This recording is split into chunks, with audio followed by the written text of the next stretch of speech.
Good morning everyone, কেমন আছো সবাই? সবাই খুব ভালো আছো, সুস্থ আছো। আমাদেরও মোটামুটি করে ধীরে কেটে বেরিয়ে যাচ্ছে।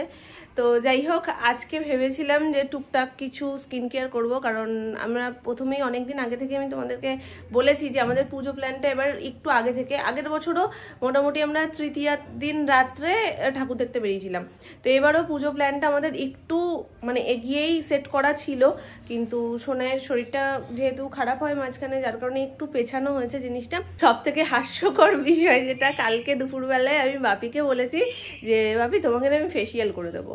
তো বাপি বলছে কি ব্যাপার বলো তো, যেখানেই যাচ্ছি সেখানেই আমায় বলছে ফেসিয়াল করে দেবো, ব্যাপারটা কি? মানে যার কাছে বাপি চুল টুল কাটে, পুজোর আগে যেদিনকে বেরোবো সেদিনকে তো বাপি আবার যাবে কাটতে। তো বলছে যেদিনকে আসবে সেদিনকে আমি তোমার দাড়ি ঠাড়ি কেটে একেবারে ফেসিয়াল করে দেবো।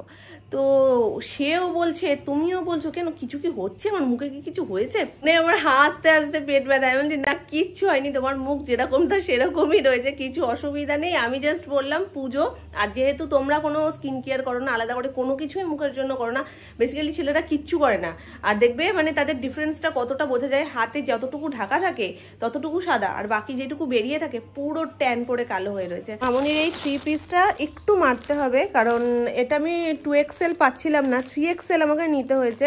এটা ভালো লেগেছিল আর মামনিরও ভালো লেগেছিল, কারণ আমি ছবি তুলে পাঠিয়েছিলাম। আমি বললো না, এই কালারটা নেইও, নিয়ে নাও। তো 3XL যেহেতু এবার মামনির অনেকটাই বড় হয়েছে, এবার সেটা এইটুকু টাইমের মধ্যে আর কোথাও দিয়ে যে অল্টার করিয়ে আনবো সেটাও করাতে পারছি না। এখন মামনি বলছে ঠিক আছে, আমি ঘরে একটু হালকা একটু তো হাত দিয়েই চাপিয়ে নেবো, হাতা ঠাতাগুলো একটু ঢিলা হয়েছে, তাই জন্য এটা বাইরেই বার করা থাক। আর এই যে এক ঘুর জামা কাপড় ছাদ থেকে শুকিয়ে চলে এসছে। আজকে রোদ নিয়ে অসুবিধা নেই, রোদটা উঠেছে মোটামুটি, একেবারে চড়া না, তবে যেটুকুনি উঠেছে তার চলে যাবে। প্রজাপতি না, ওই পোকাটা রাস্তায় বিলবিল করে মায়ের কাছে যাচ্ছিল। মায়ের কাছে যাচ্ছিল? মায়ের কাছে গিয়ে কি বলবে বলো বলো? মাম্মার কাছে গিয়ে কি বলবে? ওরকম করবে না? না ওরকম করবে না, শানভিও তাড়াতাড়ি সুস্থ হয়ে যাবে, তার পোকাটাও কাটবে না। মাম্মাকে গিয়ে বলবে মাম্মা তাড়াতাড়ি খেতে দাও, আমার খিদে খিদে পেয়েছে তো।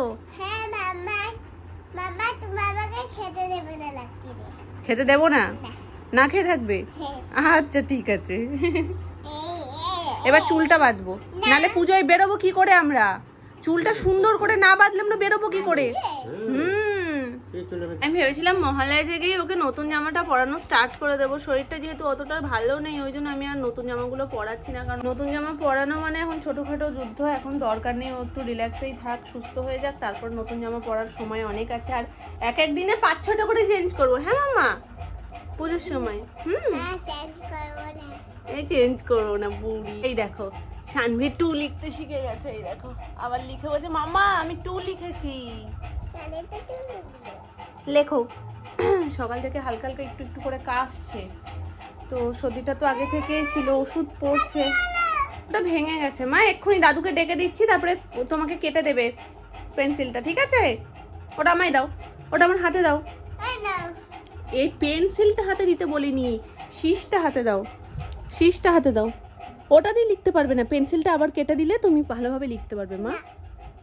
তো আমি দাদুকে ডেকে দিই, আমি স্নানে যাবো, আমি সেই স্নান করতে যাবো করে আর যাওয়া হলো না। ঠাকুরের কৃপায় একটু তাড়াতাড়ি করে সুস্থ হয়ে যাক, নাহলে ওকে মানে এরকম দেখতে ভালো লাগছে না। ও কোথায় লাফাবে ঝাঁপাবে, ঠাকুর দেখতে যাবো, দুর্গা মা দেখতে যাবো এরকম বলবে, নাহলে ভালো লাগে বলো? আবার আমি বলছি মাম্মা আমরা একসাথে যাবো তো ঘুরতে।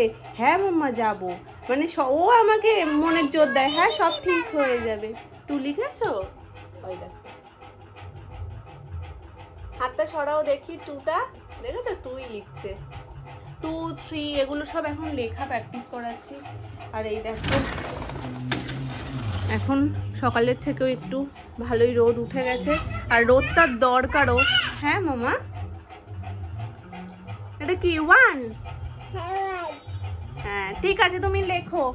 রোদটা না হলে জল ছড়বে না, চারিদিকে যে হারে জল জমেছে, একটু 3-4 দিন টানা রোদটা দরকার ভীষণ রকম।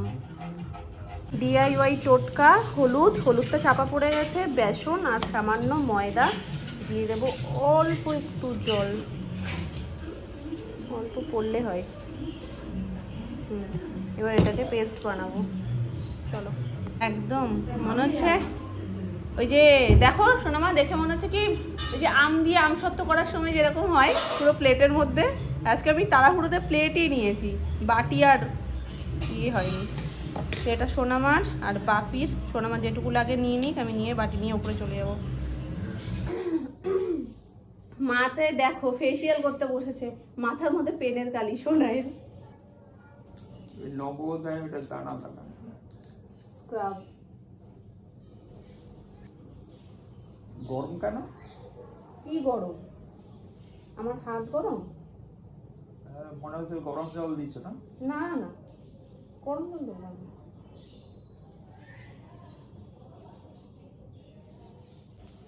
এই প্রথম আমি কোনো ছেলের মুখে কিছু একটা মানে প্যাক বলো বা স্ক্রাব বলো ফার্স্ট টাইম করছি। এত সমস্যা, দাঁড়িয়ে এখানে দাঁড়িয়ে সব গোপ, মানে মেয়েদের কত ইজি না এইভাবে পটপট পটপট পটপট করে মানে অ্যাপ্লাই করে না, কোথাও কোনো অসুবিধা নেই। তো ছেলেদের উফ কি ঝামেলা, এখানে দেওয়া যাবে না, এখানে দেওয়া যাবে না, এখানে দেওয়া যাবে না, গোপে দেওয়া যাবে না, দেবো কোথায়? শুধু এইটুকু জায়গায় আর নাকটা। তো যাই হোক, এখন বাপি স্ক্রাবটা ধুতে গেছে।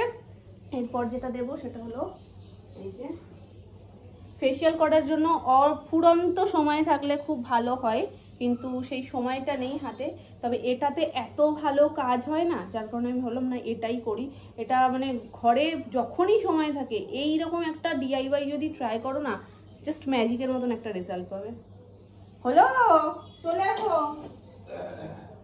এটা আরেকটা সিক্রেটও, বাপিকে এটা লাগিয়ে দিয়ে যাবো, তাড়াতাড়ি আমি স্নানে ঢুকে যাবো। হলুদ হয়ে যাবে না? হ্যাঁ হলুদ হয়ে যাবে। ভালো করে ধোনি, মাথাটা মুছে নাও একটু, এটা তোমার হয়েও থেকে যাবে। জ্বালা করবে না তো? কিচ্ছু করবে না।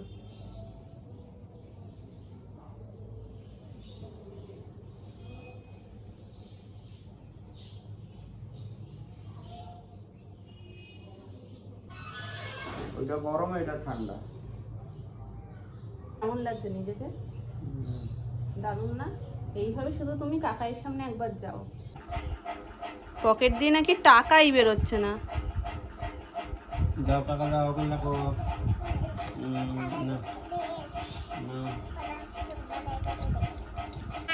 কত করে আইসক্রিম?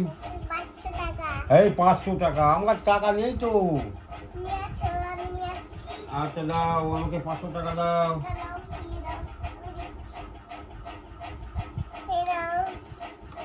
আচ্ছা নাও, 500 টাকা নাও। দাও আমাকে আইসক্রিম দাও, আইসক্রিম দাও, আইসক্রিম দাও। আজকে খাইনি। আইসক্রিম কত করে? টাকা নিয়ে নিয়েছে, এবার আইসক্রিম দেয় কিনা দেখো তোমায়। এই আর আইসক্রিম বিক্রি নেই? তা আমার টাকা দাও ফেরত। টাকাও ফেরত দেবো না, আইসক্রিমও দেবো না? তাহলে আমি কি খাবো? খাতা খাবো? খাতা খাও। চলো এবার আমরা খেয়ে আসি, একটু নিচ দিয়ে চলো। একটুকুনি অল্প করে। দোকানদার খায় না? অল্প করে খায় দোকানদার। তাহলে সব সোনু খেয়ে নেবে, সব সোনু খেয়ে নেবে, কি হবে তখন? তাড়াতাড়ি চলো, তাড়াতাড়ি চলো। যাচ্ছি পুজো দিতে ওলা বেবি মায়ের মন্দিরে। আমার জানা ছিল না যে প্রত্যেক দিন মন্দির খোলা থাকে, কারণ শুক্রবার করে মন্দির খোলা থাকে এটা আমি জানতাম, আগে থেকেই জানতাম যে শুক্রবার করে খোলা থাকে। আর দু একবার আমার ওই সাইডটাতে শুক্রবার দিন যাওয়াও হয়েছে, তখন দেখেছি যে বিকালবেলায় যেহেতু মন্দির খোলে তো তখন পুজো হচ্ছে। তো সুমনকে আজকে বলেছিলাম, যেহেতু ওই সাইডটাতে কাজে গেছিল, যে তুমি জিজ্ঞেস করে এসো কবে কবে মন্দির খোলা থাকে। তো বলছে প্রত্যেক দিনই মন্দির খোলা থাকে বিকেল 5টা থেকে 7টা পর্যন্ত। একটু আগে হতো, কিন্তু সোনাইয়েরও ঘুম পেয়েছিল, ওকে ঘুম পাড়িয়ে এখন ও ঘুমাচ্ছে, মামনি পাশে আছে। আমরা বেশি দূর যেহেতু যাচ্ছি না, তাড়াতাড়ি হয়ে যাবে ওর ঘুমের মধ্যে, আমি ফিরেও চলে আসবো। তো সেরকম টাইম হিসেবে করেই যাচ্ছি। বাজছে এখন 6টা 15। চলো বেরোই।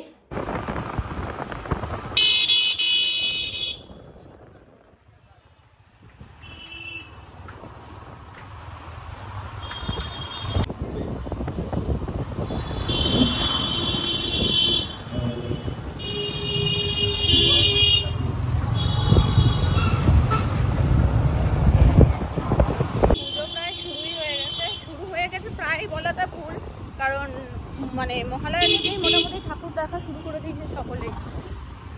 আর এখানে গেটগুলো করে তো আরোই দেখো খুব সুন্দর লাগছে দেখতে। শুধু মনে দরকার একটু আনন্দ, মনে একটু আনন্দ চলে আসলেই ব্যাস। সোনাইটা একটু তাড়াতাড়ি সুস্থ হয়ে গেলে আর কিছু চাই না।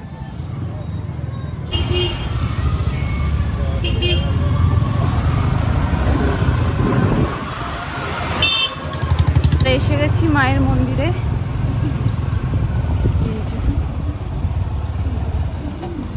চলো কিভাবে কি দিতে হবে পুজো আমি জানি না, এই প্রথমবার আমি এলাম। এর আগেও দু একবার ভেবেছি আর আসা হয়নি এটা সেটা করে, তো এই প্রথম এসছি। শুক্রবার করে মনে হয় সাজায়, লাইট ফাইট দিয়ে ফুল টুল দিয়ে শুক্রবার করেই সাজায়। বলছি এখানে যে ওই যে বসতো না প্রসাদ নিয়ে উনি নেই। যেহেতু প্রথমবার আমার, তাই আমি খুব একটা নিয়ম জানি না যে কিভাবে কোথা থেকে কি করতে হয় না করতে হয়। ওখান থেকেই আমাদেরকে বললো মন্দিরের একদম সামনেই একটা দোকান রয়েছে যেখানে সমস্ত জিনিসপত্র পাওয়া যায়, সেখান থেকে কিনেই একেবারে মায়ের কাছে গিয়ে পুজোটা দিতে হবে।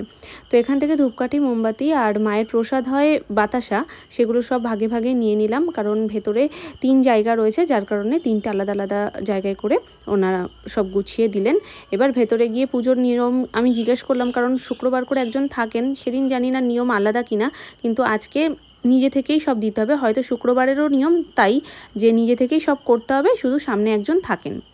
তো যথারীতি ধূপকাঠিটা ওখান থেকে ঘুরিয়ে বাইরে একটা জায়গা রয়েছে সেখানে দিতে হবে, যেহেতু ছাইটা পড়ে, আর মোমবাতিটা ভেতরেই দেওয়ার জায়গা রয়েছে। পুজোর সময়টা আর কিছু শেয়ার করলাম না, কারণ মনটা খুব একটা ভালো ছিল না। মায়ের সাথে কিছুটা সময় একদম একা কাটাতে চেয়েছিলাম।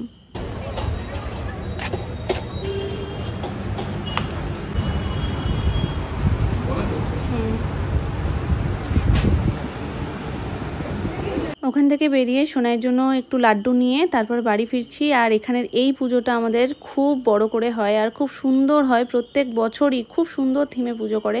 আমার তো খুব ভালো লাগে, প্রত্যেক বছর আমি এই ঠাকুরটা দেখার জন্য, যদিও ঘরের খুব কাছে, তাও আমি পাগল হয়ে থাকি যে আমি এখান থেকেই দেখা শুরু করব। আর ঘরের কাছে বলে সববার সব শেষেই দেখা হয়। এখান থেকে আমার ছোট্ট গপুর জন্য পুজোর জামা দেখছিলাম যে কোনটা কি ভালো লাগে না লাগে, তবে কালেকশন সবকটাই ভীষণ সুন্দর ছিল, তবে এটা সবচেয়ে বেস্ট, আমার দারুণ লেগেছে। কালার দেখাও, কালার দেখাও। এই দেখ ইয়েলোটা দেখছিস তো, এটা এটা পিঙ্ক, এটা এটা আর একটা অরেঞ্জ,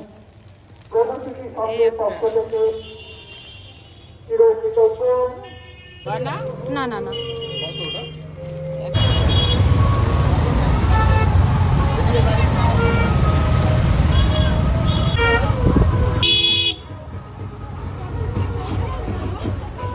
হাজারো মন খারাপের পরেও জানো তো মায়ের মুখটা দেখলে অদ্ভুত একটা মনের জোর আসে।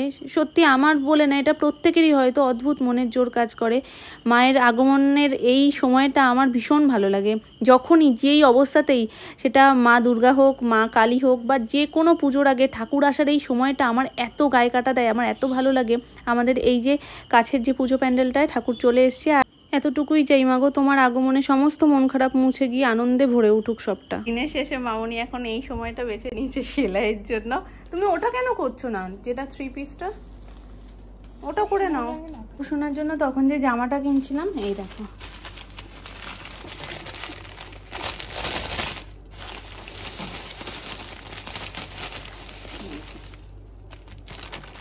কালারটা কেমন হয়েছে কমেন্ট করে জানিও। আমাদের সকলের ভীষণ পছন্দ হয়েছে, আমাদের তো ভীষণ ভালো লেগেছে। এখন সকলের বলতে সবাইকে এখনো দেখানোই হয়নি। বললাম না যে সব আগের মতন একটা জোশ, একটা মানে আনন্দ একটু কমই দেখবে। যখন যখন সোনাই একটু ভালো থাকছে তখন তখন হয়তো একটু হেসে কথা বলছি, যখন আবার ওর শরীরটা একটু বেশি খারাপ লাগছে তখন হয়তো কোনো কথাই বলছি না, চুপচাপ হয়ে থাকছি, এরকমই। তো ঠাকুর করে সব তাড়াতাড়ি করে ঠিক হয়ে যাক, সেটুকুই চাই। আর গপু সোনার জন্য এই যে জামাটা নিয়েছি, এটা পুরোটা নেটের ওপরে, হাতা টাতাগুলো দেখে তোমরা বুঝতেই পারছো। নতুনত্ব দেখলাম, বেশ ভালো লেগেছে। আর ঘাগড়াই প্রত্যেকবার নেওয়া হয়, যেহেতু ফিটিংসটা সুন্দর হয়, জামাতে একটু কাত থেকে খুলে যায় কি না সেই জন্য। কিন্তু এবার দেখলাম জামাটা এত ভালো, তাহলে থাক, দরকার নেই, এটা ঠিক হয়ে যাবে। আর ওর সাইজ মতনই নিয়েছি আমার ছোট্ট সোনার জন্য।